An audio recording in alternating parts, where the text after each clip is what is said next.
Je m'appelle Régis Nzoïsava, je suis médecin et je suis directeur des programmes en Acham Africa et je coordonne des projets, divers projets en rapport avec la santé et en particulier ceux de la nutrition.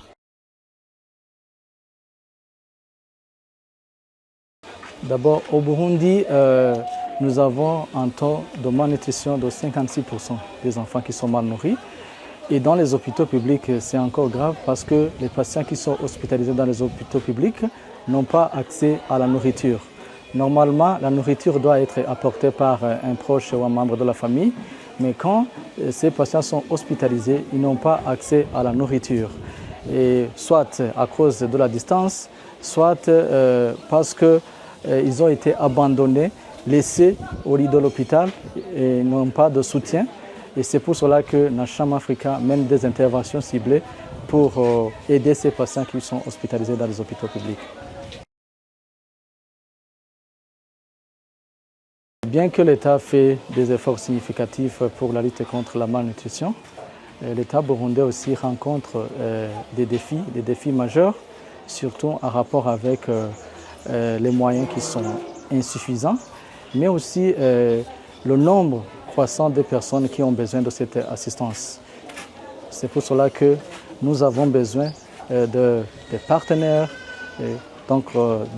des efforts conjoints entre l'État, les partenaires et d'autres acteurs.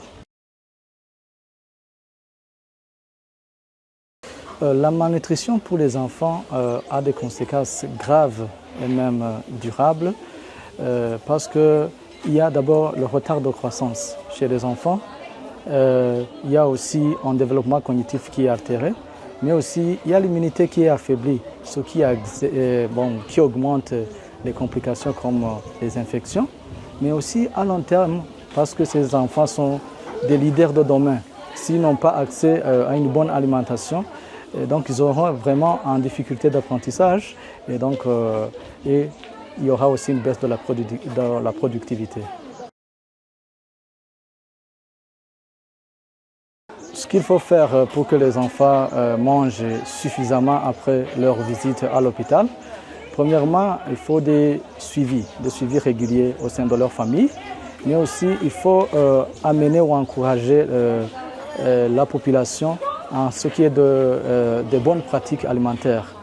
Mais aussi, comme nous le faisons en Acham Africa, il faut penser aussi à des solutions durables. Il faut penser à des solutions durables à travers l'autonomisation socio-économique de ces familles à travers ce qu'on appelle l'agriculture durable.